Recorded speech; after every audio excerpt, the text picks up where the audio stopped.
오늘은 지난주 시간에 이어서 속죄소에 대한 이야기를 함께 나누어 볼까 합니다. 하나님께서는 모세를 부르시고 성막을 만들도록 하실 때 법궤를 만들 때는 길이와 높이와 넓이를 어떻게 하라라고 정확하게 말씀을 해주셨습니다. 그런데 이 속죄소를 만들 때에는 길이와 넓이만 말씀을 해주셨어요. 그리고 그 크기는 똑같도록 하게 하였습니다. 왜 그럴까? 그 이유는 속죄소는 법궤의 뚜껑이라고 생각을 하시면 됩니다. 그 법궤의 뚜껑 위에 그리고 그룹 둘을 서로 마주보게 하고 그 날개를 높이 펴서 법궤 전체를 덮도록 하셨습니다. 하나님께서는 모세를 불러서 이스라엘 백성들에게 십계명을 말씀하실 때에 어떤 형상도 만들지 말라라고 했는데 유일하게 법궤 위에 그룹 둘의 천사 모양을 만들라고 하였습니다. 속죄소는 정금으로 제작이 되었고 증거판이 들어있는 법궤 위에 얹도록 되어져 있습니다. 이 사실은 우리에게 매우 큰 영적인 교훈을 줍니다. 우리는 여기에서 먼저 속죄소가 순수하게 왜 정금으로 만들어져야 했는지 그 사실에 주목을 해야 합니다. 이 속죄소는 다른 어떤 것이 섞일 수 없었고 오직 순금으로 만들어져야 했습니다. 그리고 레위기 16장 14절로 15절 말씀에 보면 1년에 한 차례 대속죄일에 대제사장이 지성소에 들어가서 그 속죄소 위에 희생의 피를 뿌려서 백성들의 죄를 사했던 것을 볼 수 있습니다. 결국 순금으로 만들어진 속죄소는 한 점의 죄도 없으셨으나 모든 인생들의 죄를 위해 대속의 피를 흘리신 예수 그리스도를 예표하고 있는 것이지요. 이 사실에 대해서 성경은 히브리서 9장 5절로 12절에서 말씀합니다. 그 위에 속죄소를 덮는 영광의 그룹들이 있으니 이것들에 관하여는 이제 낱낱이 말할 수 없노라. 이 모든 것을 이같이 예비하였으니 제사장들이 항상 첫 장막에 들어가 섬기는 예를 행하고 오직 둘째 장막은 대제사장이 홀로 1년 1차씩 들어가되 피 없이는 아니하나니 이 피는 자기와 백성들의 허물을 위하여 드리는 것이라. 성령이 이로써 보이신 것은 첫 장막이 서 있을 동안에 성소에 들어가는 길이 아직 나타나지 아니한 것이라.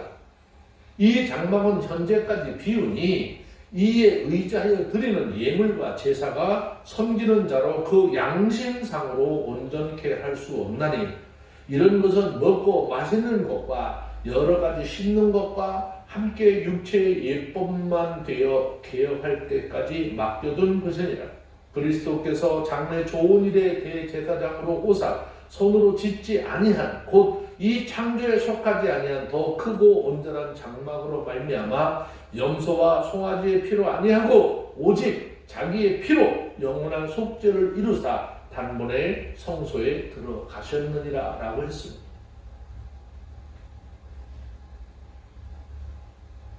다음에 그 속죄소를 법궤 위에 얹도록 되었다는 사실을 주목해야 합니다. 법궤는 어떤 것이지요? 거기에는 하나님의 공의를 상징하는 십계명판이 들어있습니다. 그래서 그 법궤는 하나님의 임재를 상징하는 동시에 공의로우신 하나님 앞에서 하나님의 말씀을 성실히 준행하지 못한 하나님의 말씀에 100% 순종하지 못한 인간은 하나님의 저주와 심판을 받게 될 것을 보여주는 것이기도 합니다. 그런데 그 위를 속죄소를 통해서 덮도록 하고 있습니다. 자, 속죄소라고 하는 이 말의 의미는 덮는다 또는 자비의 자리라는 뜻이 있습니다. 공의로운 하나님의 법이 들어있는 이 법궤위를 하나님이 자비를 상징하는 속죄소가 덮고 있는 것이죠. 그러면 이것이 의미하고 있는 것이 과연 무엇일까요? 이것은 인간이 하나님의 법을 지키지 못함으로 마땅히 저주와 심판을 받아야 할 형벌을 예수 그리스도의 대속의 피를 흘려 덮어주심으로 막아주실 것이다 라고 하는 것을 구약마당에서 보여주고 있는 것이에요. 실제로 우리는 다 하나님의 저주를 받고 영원히 멸망받아 마땅하지만 하나님의 자비로우심, 하나님의 자비하심은 예수 그리스도를 이 세상에 보내셔서 우리를 위해 피 흘려 죽게 하심으로 우리에게 임할 하나님의 저주와 심판을 막아주신 것이죠. 하나님의 공의의 법 앞에서 스스로의 행위로 생명을 보장할 수 있는 인생은 그 어떤 인생도 없는 것은 오직 하나님의 자비하심으로 말미암아 예수 그리스도의 속죄의 피만이 우리의 생명을 보존할 수 있도록 베풀어 주시는 것이죠. 성경은 로마서 3장 25절에서 말씀하기를 이 예수를 하나님이 그의 피로 인하여 믿음으로 말미암는 화목제물로 세우셨으니 이는 하나님께서 길이 참으시는 중에 전에 지은 죄를 간과하심으로 자기의 의로우심을 나타내려 하심이라 그랬습니다. 하나님은 하나님의 말씀에 불순종하여 하나님과 떨어져 있던 인간들을 화해하도록 하기 위해서 예수 그리스도를 화목제물로 세우셨습니다. 원래 화목제물은 감사나 서원을 위해서 자원하여 드렸던 제물인데 이 제물은 속죄 제사와 번제를 드린 후 마지막으로 드려졌습니다. 화목제물은 제물을 드린 사람과 하나님과 그 사이에 맡겼던 모든 관계를 정상적으로 회복되었다라고 하는 것을 의미하는 것인데 하나님과 사람 사이가 죄로 말미암아 심판과 저주의 강으로 막혀버렸기 때문이지. 마찬가지로 사람들은 죄로 인하여 하나님과 더 이상 평화로운 관계를 유지할 수 없었던 것이고 사람들은 하나님과 화목하기 위해서 드릴 것이 아무것도 없었습니다. 그러나 이때 하나님께서 친히 죄인들과 화목할 수 있는 화목제물로 예수 그리스도를 준비하시고 죄인들을 구원하기 위해서 십자가의 무서운 진노를 예수님에게 다 쏟아 부으셨죠. 이로 인해서 예수님은 죄인들을 대신해서 십자가에서 손과 발이 못 박힌 채로 목마 아르다고 소리쳐야 했으며 예수님은 우리 대신 하나님의 버림을 받고 나의 아버지, 나의 하나님 어찌 나를 버리시나이까 라고 십자가에서 외치셨죠. 마침내 우리의 죄를 위해서 죽으셨습니다.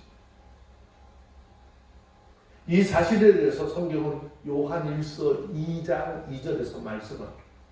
저는 우리의 죄를 위한 화목 제물이니 우리만 위할 뿐 아니요 온 세상의 죄를 위하시리라 라고 하였습니다. 이렇게 예수님은 하나님과 사람을 위해 화목 제물이 되었으며 지금도 우리들을 위해 이렇게 하나님과 불편했던 우리 사이를 화목하게 하시는 제물이 되셨습니다. 그리고 그 은혜로 인하여서 하나님 내 의와 내가 흘린 피를 보시고 저 죄인들을 용서해 주시라고 지금 하나님 우편에서 우리 인생들을 위해서 기도하고 계시는 것입니다. 하나님은 이 기도를 들으시고 우리들의 모든 죄를 용서하시고 구원하시기로 결심하셨고 예수를 믿고 돌아오면 누구든지 그 지은 죄를 용서해 주시겠다라고 선포하셨습니다.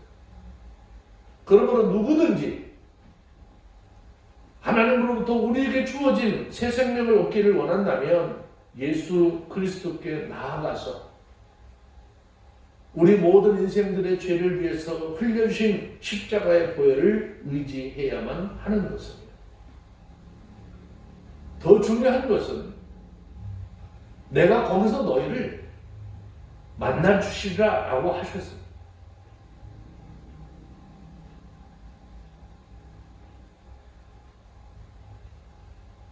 하나님은 우리를 만나 주시기로 약속을 하셨는데 우리를 용서하는 곳이기에 우리의 죄를 없이 하는 그곳이기에 그 자리를 속죄소 혹은 시은소라고 이야기하는데 이 말의 뜻은 은혜를 베푸시는 곳이라는 것. 그러므로 법궤와 속죄소는 따로따로 분리된 것이 아니 이 법궤가 놓여질 지성소는 하나님의 은혜가 임하는 것, 곧 하나님의 용서가 임하는 곳이기 때문이죠. 대통령을 만나려면 청와대를 가야 하듯이 구약 때 하나님을 만나기 위해서는 지성소로 나와야 했고 신약 시대는 예수님을 만나기 위해서 교회에 나와야 하는 것입니다. 이것은 대단히 중요한 것이죠. 왜 주일날 교회에 나와 예배를 드려야 하는지 그 목적이 분명해야 하는 것입니다. 이것은 우리 인생들의 필요에 의해서 하나님 앞에 요청되는 것이 아니라 하나님에 의해 우리 가운데 약속되어진 것이죠. 출애굽기 25장 25절에 내가 거기서 너희와 만나리라.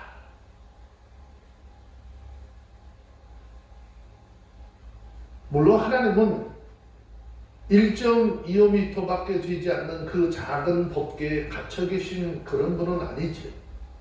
하나님은 무소부지하신 분이시고 우주도 하나님을 감당할 수 없을 만큼 하나님은 넓으시고 크신 분이다라고 성경은 우리에게 증거하고 있습니다. 그래서 성경은 이 하나님에 대해서 세상보다 더 큰 분이라고 했습니다. 그런데 하나님 약속하시기를 너희가 성막을 짓고 그 성막 가장 중심이 되는 그 지성소에 법궤와 시운소를 만들어 놓으면 내가 거기서 너희와 만나시겠다라고 약속을 하셨습니다. 우리는 이 속죄소에 여러 가지 은혜로운 하나님의 뜻을 깨달을 수 있습니다. 첫째, 하나님의 임재입니다. 하나님께서 성막에 임하실 때 법궤 위에 속죄소에 임하시겠다라고 말씀을 하셨습니다. 이러한 법궤 위 속죄소는 하나님의 임재에 대한 상징적인 의미를 지니고 있는 것입니다. 그러므로 성막은 하나님의 말씀과 하나님의 사랑과 또 하나님이 사람을 세우셔서 하나님의 뜻을 이루시게 하시는 하나님의 임재의 상징으로서 언제나 우리와 함께 하심을 의미하는 것이죠. 그것은 하나님께서 자기 백성에게 임하실 때 말씀을 통해 임하신다라고 하는 것을 보여주고 있는 것이죠.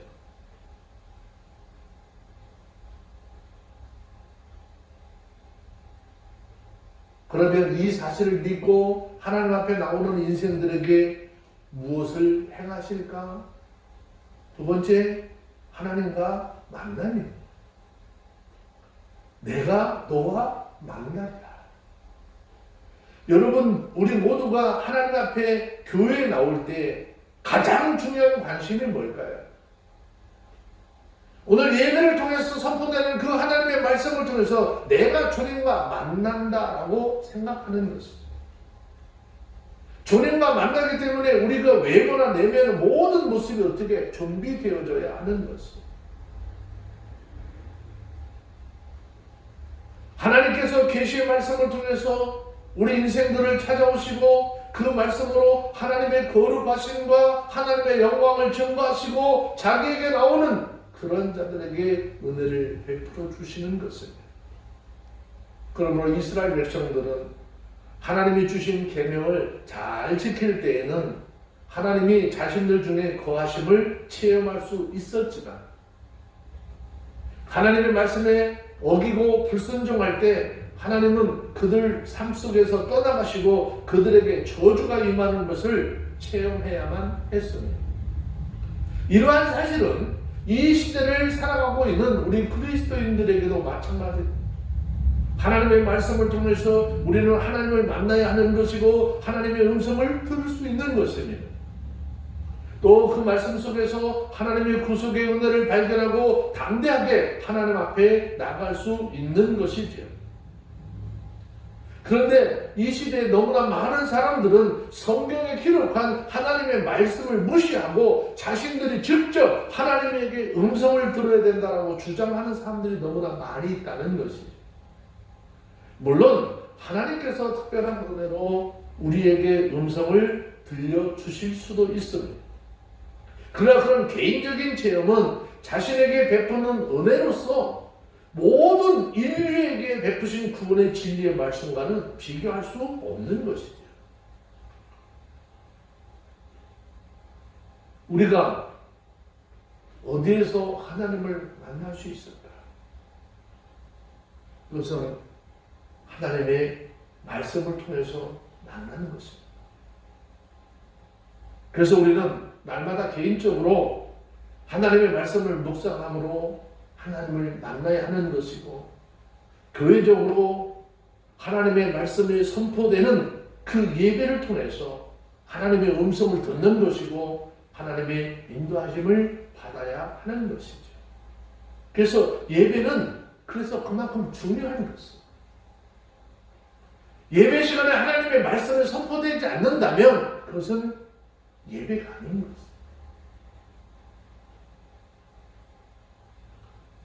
하나님은 성경을 기록하도록 성령을 통해서 역사하셨죠. 말씀을 기록하는데 역사하신 하나님의 영, 우리가 그 말씀을 읽을 때 우리 가운데 임하시어서 구원의 놀라운 역사를 이루어 주시는 것입니다.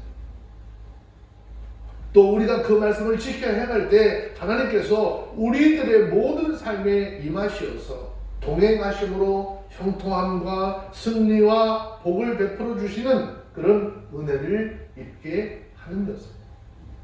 이것을 온전히 하나님의 말씀이 믿어질 때,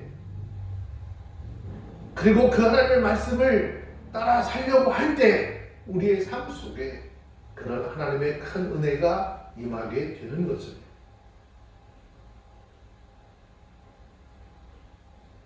세 번째, 하나님의 계시지. 자, 하나님의 계시라고 하는 것은 알지 못하는 것을 이렇게 보여주는 그런 의미가 아닙니다. 원래 계시라고 하는 말은 아포칼립시스라고 하는 단어인데 닫혀진 커튼을 열어서 보여주다, 그런 뜻이죠. 자, 그런데 오늘 본문 말씀해 보니까 내가 거기서 이스라엘 백성들의 행할 모든 것을 내게 알리리라 했습니다. 하나님의 말씀은 하나님의 교회에서 선포되어져야 하는 것이죠. 물론 목회자나 다른 곳에서도 하나님의 말씀을 선포할 수 있습니다. 그러나 가장 중요한 것은 하나님의 교회에서 저와 여러분들이 정해진 시간, 약속된 장소에서 하나님의 말씀을 선포하고 그 하나님의 선포된 말씀을 들어야 하는 것입니다. 우리가 어디서 하나님을 만날 수 있을까? 예배를 통해서 선포되는 하나님의 말씀을 통해서 만나는 것입니다.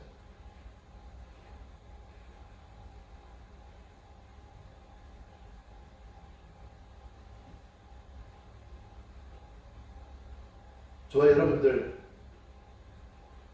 언제나 하나님의 말씀 가운데 행하고 자신의 삶 가운데 임재하시어 역사하시는 하나님의 은혜를 체험하는 은혜의 역사가 있어지기를 주의 이름으로 축원합니다. 네 번째는 하나님의 기적입니다. 법궤가 있는 곳은 언제나 기적이 나타났습니다. 이스라엘 백성들이 그들의 대적과 싸울 때 거룩한 제사장들, 특별히 고앗 자손들이 법궤를 어깨에 메고 성가대와 함께 앞장을 서면 언제나 전쟁에서 이겼습니다.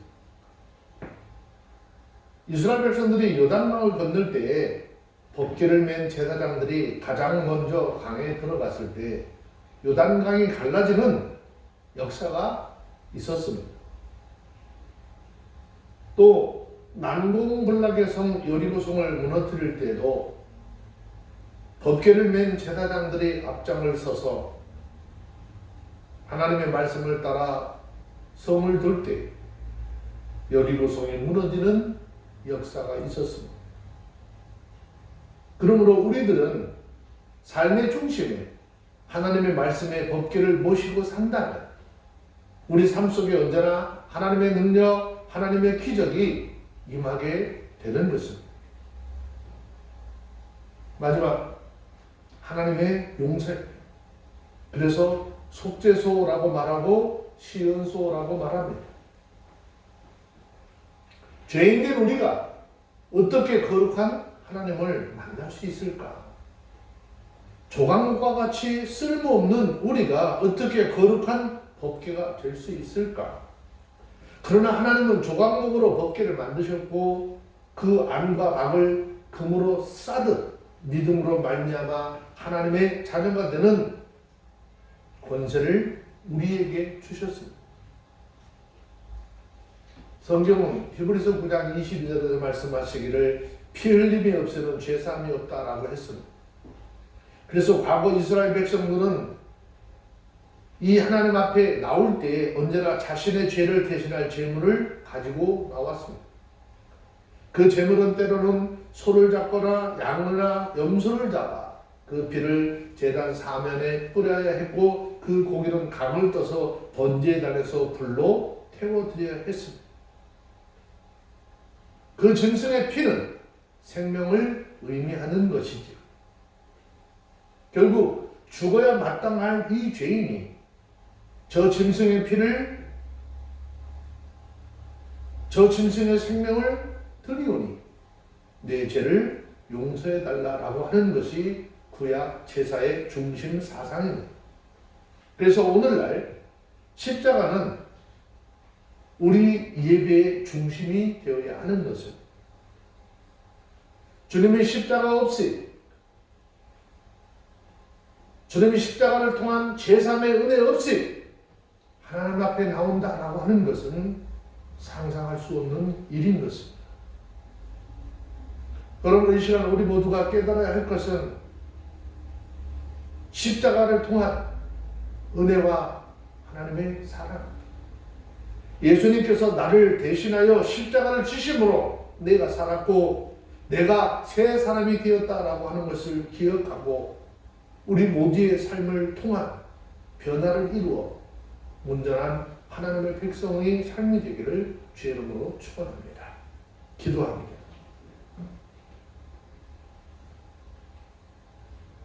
하나님, 우리의 믿음의 눈이 언제나 속죄소를 바라보게 하시고 죄인된 우리의 모습을 돌아보며 주님 앞에 더욱더 겸손하게 하시고 주의 뜻을 따라 살 수 있도록 새로운 믿음과 용기를 허락하여 주시옵소서. 예수님의 이름으로 기도합니다.